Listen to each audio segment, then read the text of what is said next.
Dennis Mckenna. I am Rocky Flats, and we are sitting here in a beautiful little spot here in Boulder. And I've come to ask you some questions. This is for Colorado Community Radio Network as well. So I'm going to just jump right into it, Dennis. Okay, sounds good. Okay. My first question, and pardon the phone, everyone, but that's how it goes. And I'm just going to start right off the bat. All right. Your research into psychedelics is obviously why we're here.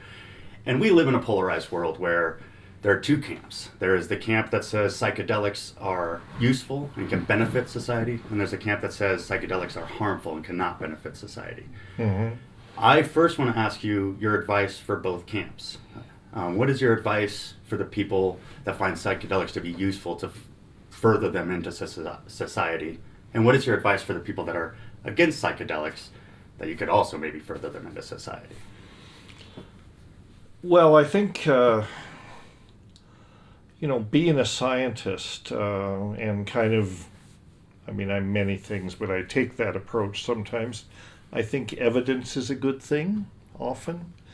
And I think that the people who claim that psychedelics have no value and are harmful, they need to make that case. And if you really look at how psychedelics are being used and the way the science is stacking up, it doesn't agree with that. We know there's enough data accumulated now that psychedelics can be very beneficial for people with certain kinds of mental problems, and just other things as well. Learning about consciousness, for example, learning about states of mind. But if you just confine it to the therapeutic realm, psychedelics are being shown to be useful for the treatment of intractable depression, PTSD, various kinds of addictions, anxiety for at the end of life and all that. So here is a body of evidence that has come out of very carefully structured clinical studies using psychedelics. And the body of evidence is growing that they have benefits. Well, the people on the other side of it, what have they got to put up against that? And I think really nothing in some sense. Yes, psychedelics can harm some people if they're not used carefully. They need to be used in a very careful, thoughtful way in the proper context, and they're not harmful in that way. When they're used thoughtlessly and essentially without paying attention to set and setting, these really important variables, then they can go off track. They can, but in fact, serious adverse events to psychedelics are extremely rare. There are people who have a proclivity to, schizophrenia and other types of mental diseases that should not take psychedelics, because they may be at risk for not recovering. But serious adverse reactions to psychedelics are rare. Yeah. And the people that argue against it, they need to present some evidence to support that argument. I haven't seen them doing that. I think that also, there's a certain knee-jerk judgment often on the part of these people that anything that alters consciousness has got to be bad by definition. So it's not about psychedelics, it's about the idea of altering consciousness. Where do you think that thought comes from, that fear? Well, I think it's fear. I think we've been conditioned by many things in our society to, for one thing, devalue inner experience, and for another thing, to fear inner experience. People want deep, spiritual, personally meaningful experiences, and what they get is schlock, from mass media. Most people, I think that a person, you can almost be sure that a person who says that psychedelics has no value and is dangerous is not a person who's ever taken a psychedelic. And I think that's important, and I think that's a real deficit in their reasoning. Take it, then come back and say it has no value. I think you won't be able to. I mean, Timothy Leary, quipped once that, yes, psychedelics are very dangerous. They drive people who have never taken LSD crazy. Right. And that's true. Yeah. Well, with that in mind, going into the therapeutic aspect of psychedelics, what are your thoughts on psychedelics and their role in veteran suicides and veteran PTSD? We know that there's a huge problem with vets and PTSD. Many of the existing therapies are not very effective. Something like MDMA, which seems to be particularly useful for treating trauma and PTSD, is showing very good results. Anywhere from 60 to 80%, depending on a bunch of variables, sample size, and so on. But anywhere from 60 to 80% of the people that have been treated in these PTSD studies, have a much better response than to any other treatment. That doesn't mean it cures them, but it means that over time, it may, and it makes it easier for them to deal with it. I mean, there's no drug, nothing that's going to cure you overnight, But I think what MDMA does, and other psychedelics can be used to treat trauma too, but something that's different about MDMA is it's a heart opener. It works on the emotional level.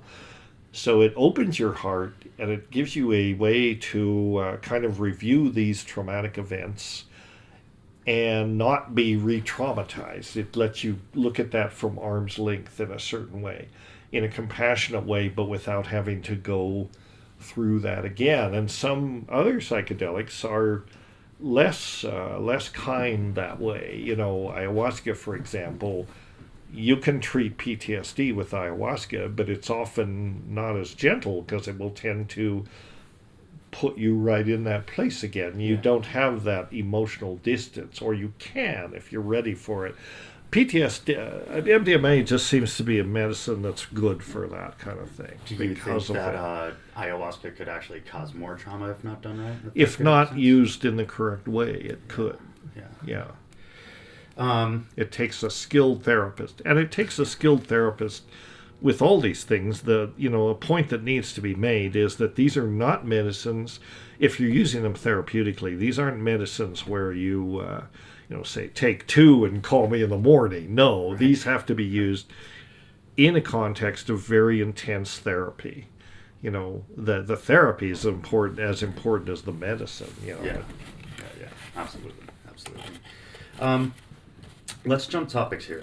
First off, can you just basically describe for people what are entheogens? What are entheogens? Entheogens. Well, I don't like the word entheogen myself, because there's an implied value judgment there. Entheogens means generating the God within. That's more of a description of what psychedelics do sometimes than what psychedelics really are. I like psychedelic, even though it carries all that baggage from the 60s, but it's a truer word because it means mind manifesting. Whatever psychedelics do, they manifest the mind, in various aspects, sometimes in really good ways, sometimes in not so good ways. And included under that umbrella is the mystical response, the mystical experience, which you call entheogenic. But what about the psychotomimetic part, part that mimics psychosis? So psychedelic is a big umbrella that says it manifests the mind. In that sense, I think it's a truer term than entheogen. Gotcha. Hallucinogen is not current anymore. They used to be called the hallucinogens. Sure. That was the only word you could use respectably in journals, but now journals accept psychedelics again, Gotcha. Which I think is a good sign. It's actually a sign that science is getting a little more honest about this stuff. Which brings me actually to a personal question. Do you ever experiment or use for microdosing?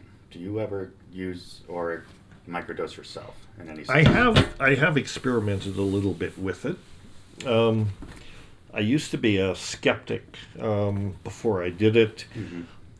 Again, an example of, there's nothing like experience to change your perspective. And if you don't have the experience, you're really not qualified to comment on it. But I was a skeptic about microdosing. I kind of thought, well, it's people that don't really want to take a real psychedelic experience, But at the urging of a friend, I experimented with it for a little bit. Microdoses of LSD First I started out with every 5 micrograms every 4 days.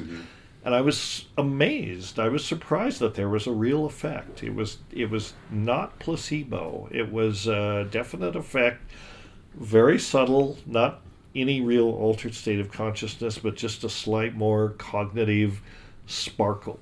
In the morning, I'm one of these people that has sleep problems. I fall asleep on my 4th cup of coffee. I'm reading the paper.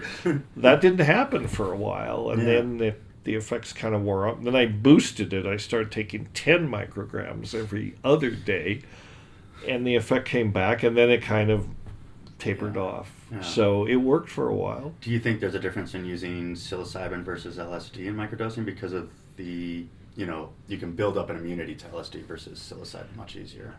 You can get tolerant to psilocybin mushrooms as well, but I haven't tried that. I haven't microdosed with mushrooms. I only tried it with LSD. I would suspect it would be the same thing, though, that eventually you'd get insensitive to it. You want to lay off for 10 days and go back to it.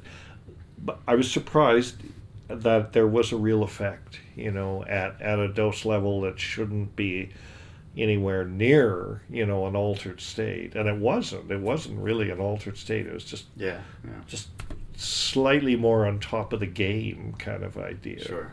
A little more awareness. Yeah.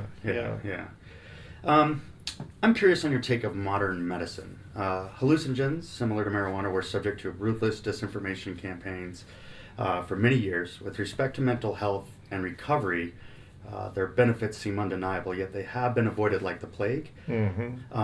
Those of us who are aware of this, or are more aware of the issues of modern medicine, how do you approach an illness and Western medicine in general these days to try to incorporate those ideas and those practices? Well, don't get me started. I think that psychiatric medicine is largely broken. I think that in some rare instances, some of these psychopharmaceuticals can be very beneficial to people, but I think the number of people is much smaller than they're actually prescribed for. I have personally known people who they really need this antidepressant, and they go off track if they don't have it. But I think that's a rare thing, and I think that psychiatric medicine relies way too much on the pharmacotherapy than talk therapy or other types of therapies, and it's partly a matter of the way the medical system is structured. Because a typical patient, psychiatric or otherwise, if they get 10 minutes with a doctor, that's a long time. So therapy requires a therapist to spend time, a lot of time. That's one reason psychedelics, it's difficult to fit them. But a patient goes in to see depression or sleep problems or whatever. They get 10 minutes with the doctor. They expect to walk out with a prescription. And they do. And it may or may not help. I think that psychedelic medicine is, quite broken. A lot of these psychopharmaceuticals, the evidence is out there that they are rarely better than placebo in many cases. Barely measurable, sometimes not even measurable. And so I think that psychiatric psychopharmacology is largely structured for the convenience of therapists and the pharma industry than it is for the patients. And I think that psychedelics have the potential to, utterly transform, psychiatric medicine, but it's going to be a big push. I mean, and there's a lot of pushback against that. There's an entrenched power structure. Big Pharma doesn't want medicines that you take 2 or 3 times in your life. Yeah. They want medicines you take 4 times a day for the rest of your life, Right. and so that's a problem. Yeah. That's a real problem, and it's going to have to be overturned. And, if medicine is going to progress, and I think people are turning to more traditional context to have psychedelic experiences that we would not think of as a medical treatment, like retreats and this kind of thing. Because people want meaningful spiritual experiences. You're not going to get that in a clinic. Yeah, well, you might. Yeah, with the psychedelic, you might. But you know what I mean. People are not feeling that. They can go to a doctor with their problems and really find answers or, real cures. And it's a pity because real cures are possible with these things. Well, that brings me to my next question. The Heffter Institute. Yes. What kind of research, is there new research going on there? What are you guys doing there right now? Well, Heffter's like MAPS, but smaller and less noticed than MAPS and less well-funded than MAPS and all of those things. Sure. But Heffter is partly because of its origins. I mean, it was founded by scientists, a bunch of scientists, basically, of which I was one of the founders. And, our idea was these things have got to have uses, and we span a range of disciplines within Heffter. And most of the people that have come on the board since are also, active investigators in one way or another. And just not by any plan, but sort of by accident, Heffter's kind of focused on psilocybin, whereas MAPS has tied its wagon to MDMA. We've tied ours to psilocybin. Okay. And that's where our focus is. We're working with several university groups on a range of things. Psilocybin is more versatile in some ways. So anxiety at the end of life, there's been several studies with that. There have been studies with addiction, there are studies with PTSD, studies with smoking cessation. It's shown spectacular results for smoking cessation. Interesting. Better response than any other treatment for smoking cessation. Small sample, but there needs to be a bigger sample.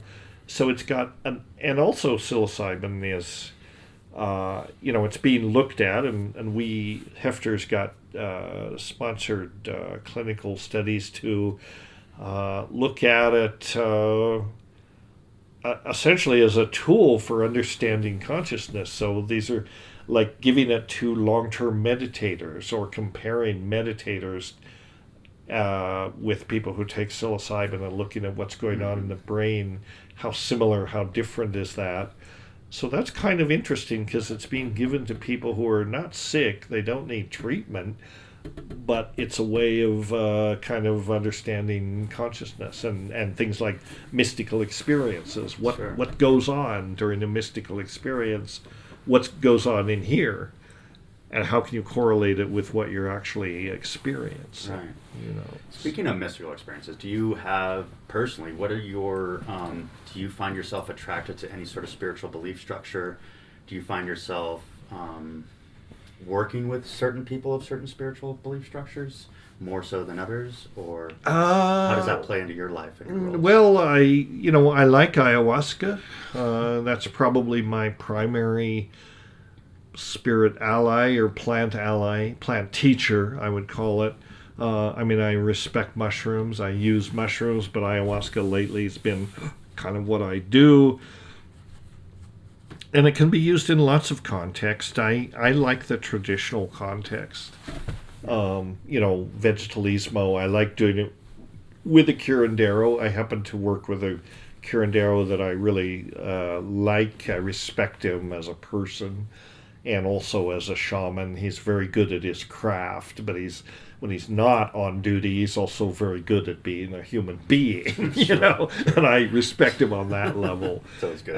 But I don't insist that anybody has to go the way I go, or, there are many contexts that are supportive, and lots of set and settings that are appropriate. I think that there just needs to be a well thought out set and setting. Well, set is something that you bring to the table. Sure. Setting is something that you can control to some degree, and then bring that.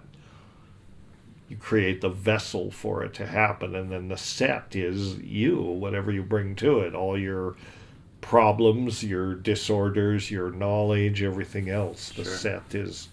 So that's not a controlling variable, a controllable variable, but it's a very important as to the outcomes. Sure.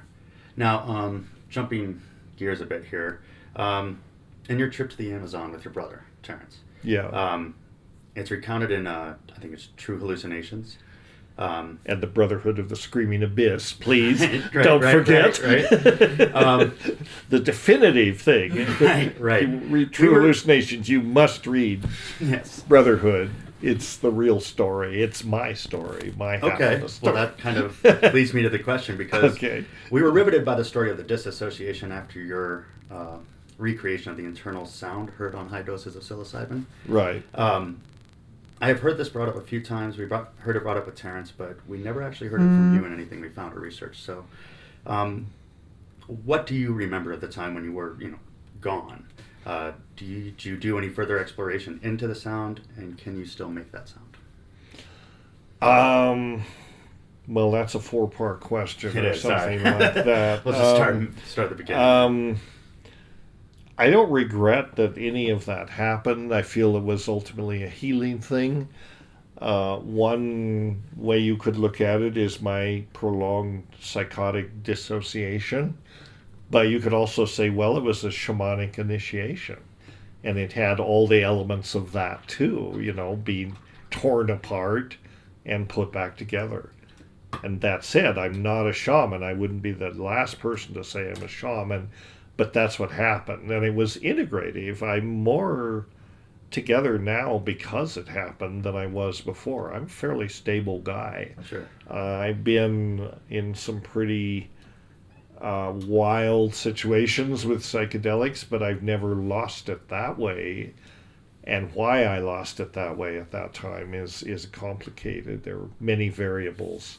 And I remember it. But what I remember, and this is the way memory works, what I remember now is this narrative that I've reconstructed over years so that I can tell that story.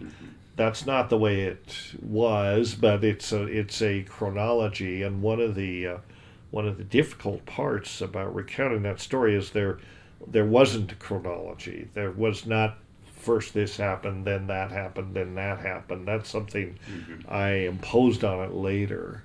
So what I remember of it is a false memory in a certain sense. Sure. All memories are false in a I certain think we do that in sense. our life altogether. Yeah, so we make this up after Yeah. the fact. Yeah. I remember it, I mean, like I say, I feel like it was definitely beneficial, although you wouldn't think so at the time. Sure. Darkest before the dawn sort of deal. Yeah, darkness before the dawn. Sure. And, it's hard to, I mean, this is why you got to read my book, because it's actually, there are about 3 chapters that kind of unpack this whole thing. It's a deep subject. Why did this happen? What do you make of it? I don't really want to be remembered. I mean, I guess I'm already in that place, but, you don't want to be remembered, 4-year psychosis that happened, 40 Sure. years ago. Sure. But, it was a big download. It was a big lesson for me. We got... Oh, what was the question? Can I make the sound? Yeah. Probably. Would you? No. Yeah.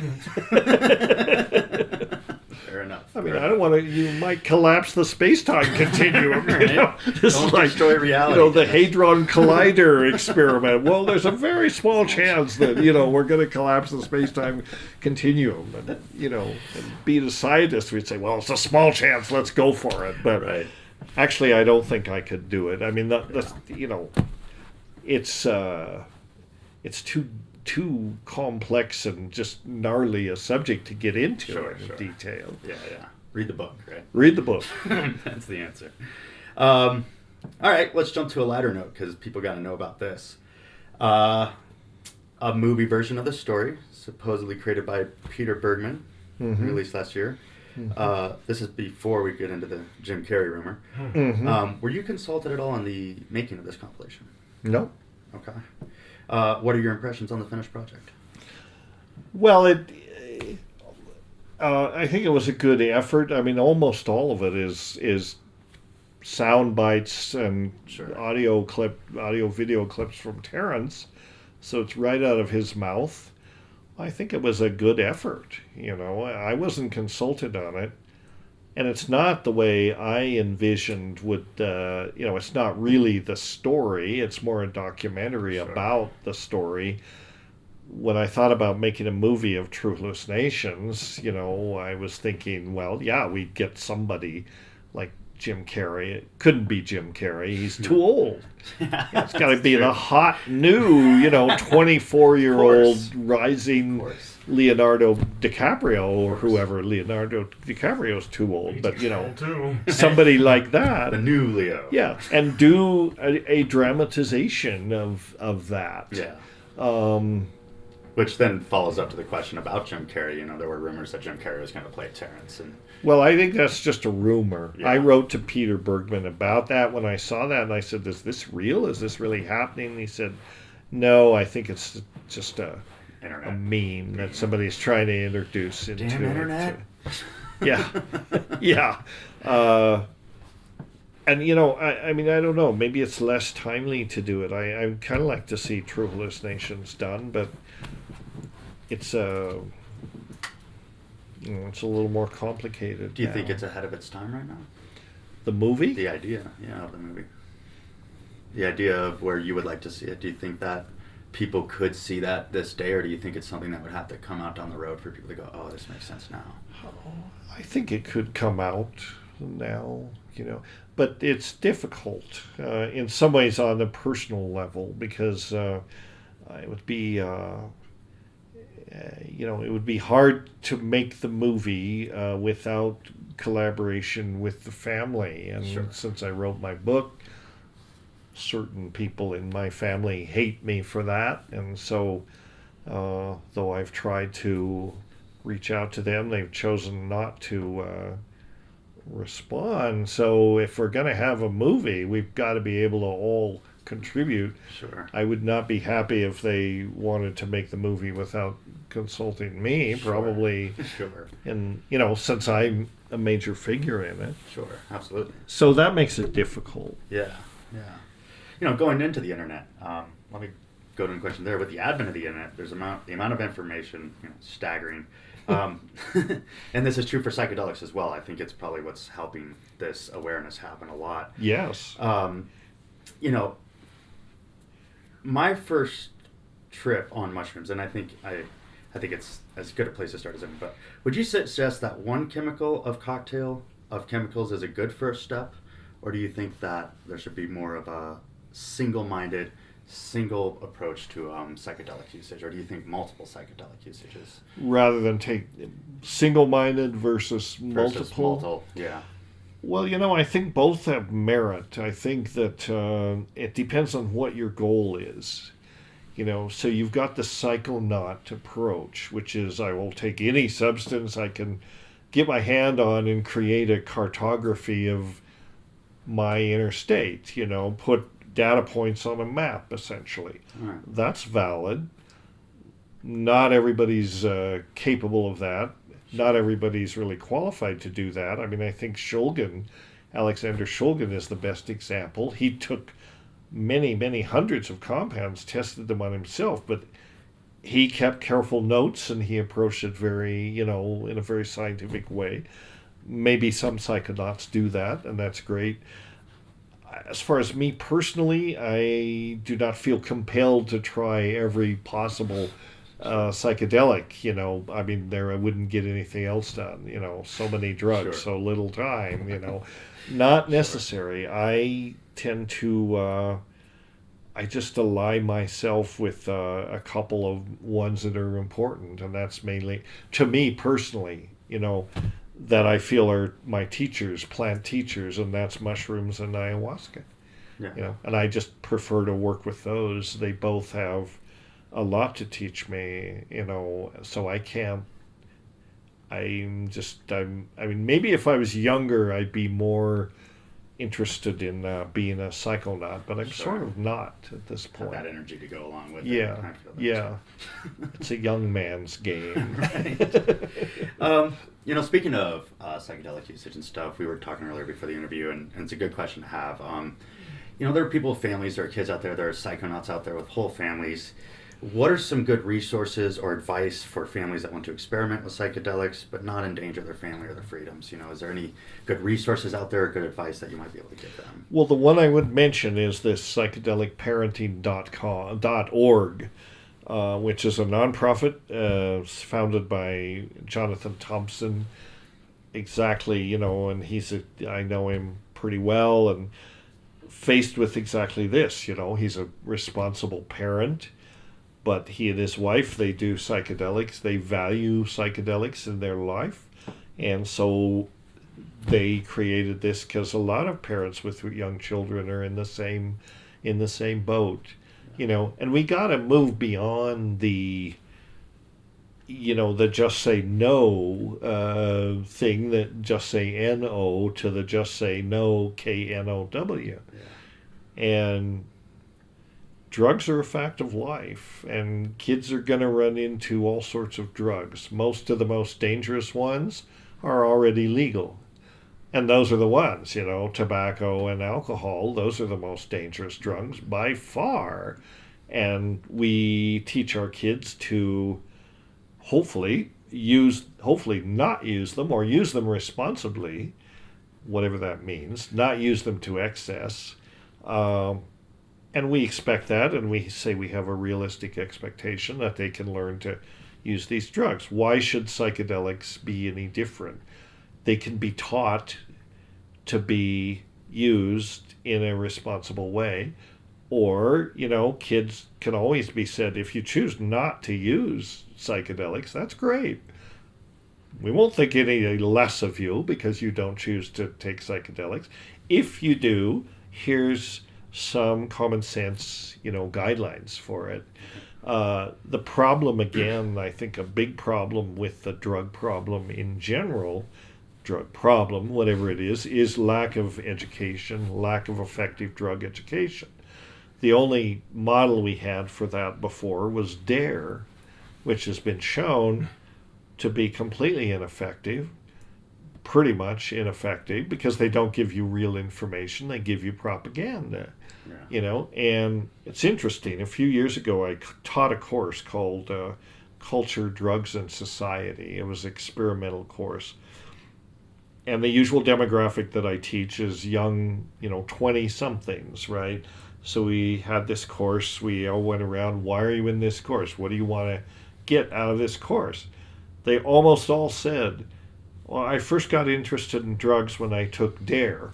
And I've been curious ever since. And into it, Yeah. Interestingly, the person who was the head of the Minnesota DARE program, the whole state program, was a student in this course. And she was appalled. And, and I said, I'm sorry, Kathy, this is the reality. Your courses are taught by people who don't know anything about drugs. And law enforcement officers, why should they be teaching a course about drugs? Yeah. We don't ask pharmacologists to teach courses about law enforcement. So why don't you get some qualified people teaching it who will give real information? Yeah. And the nub of it is, that drug education courses need to teach people how to use drugs. Yeah. I mean, it's always a valid choice not to do it, but if you choose to do it, then you should have information on how to do it. Right. Like any other dangerous thing that we do, driving a car, having sex, all of these things. And sex education is another good example where the solution, the real answers are too real to be articulated, so it's abstinence, and so on, which is utterly absurd. You're talking to 20-year-olds who are full of hormones. I mean, Right. they're going to experiment with sex, right? And Yeah, this is not a gonna bad stop thing. But there are certain ways to do that safely and other ways not. So, like so much of our education system, we have to get over it. We have to, we have to stop dishing out propaganda and start dishing out real information. Yeah. And that's the answer. If and organizations like psychedelicparenting.org, and they're trying to fill the gap that the federal or school programs don't fill because they can't get past it. Yeah. That brings me to my final question here. How much hope do you have for the world? What chance do you give the human race for pulling out of it at the last minute? Or as like in Joe Rogan framed it, if I'm cramming for a test, what are the chances are we going to pass? Is this viewpoint something that has changed in recent memory? To reframe the question, has your outlook on our chances of success improved or degraded in the last couple of years? Whether we're going to pull it out of the fire at the last minute the way it's happening, I don't know. That's a good answer. The short answer is I don't know. I give it 50-50. Yeah. I think that, I'm heartened by the growth of the psychedelic movement. I'm heartened by the growth in mass awareness of things like ayahuasca and mushrooms and these, these other plant teachers and these intentional communities like this one that are forming, like Daniel or someone last night said in Boulder, everybody's growing mushrooms. Good for them. That's a great thing for them to be doing because mushrooms are teachers, important teachers. Right. And I think it's just a question of if we listen to these plant medicines, then we know what the solutions are. The tricky part is we in the psychedelic world tend to get in we don't realize how small the bubble is that we're in, and there are far more people who don't know anything about it, don't want to know anything about it, don't give a shit, and think that the whole thing is a bad thing. And whether that group will prevail or not is hard to say. Sure.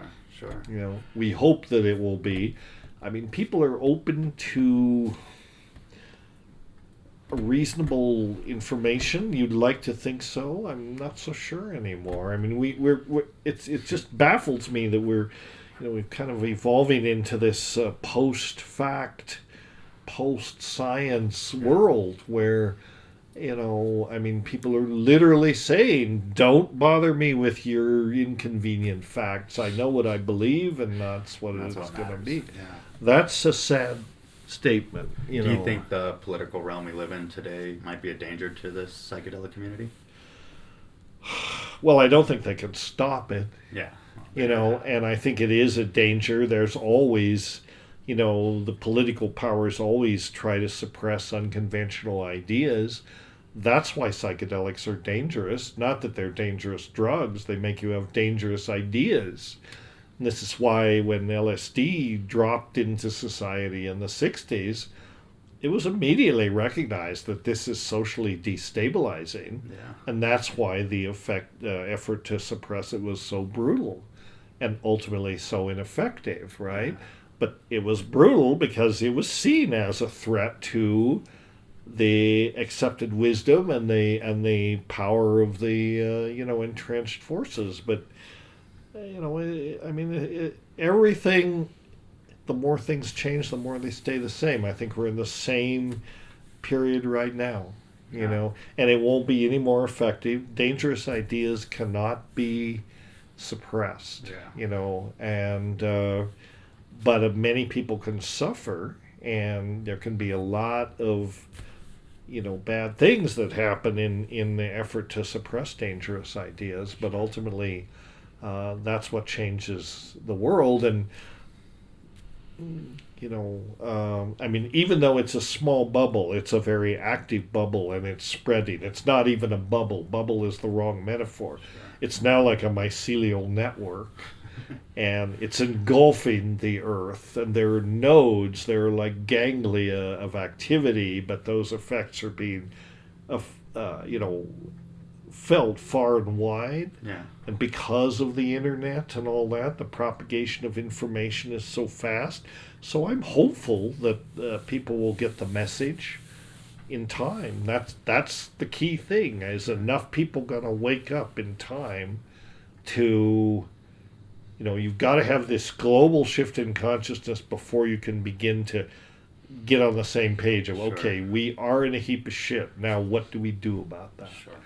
You know, and that's where the plant teachers are trying to get us to that point.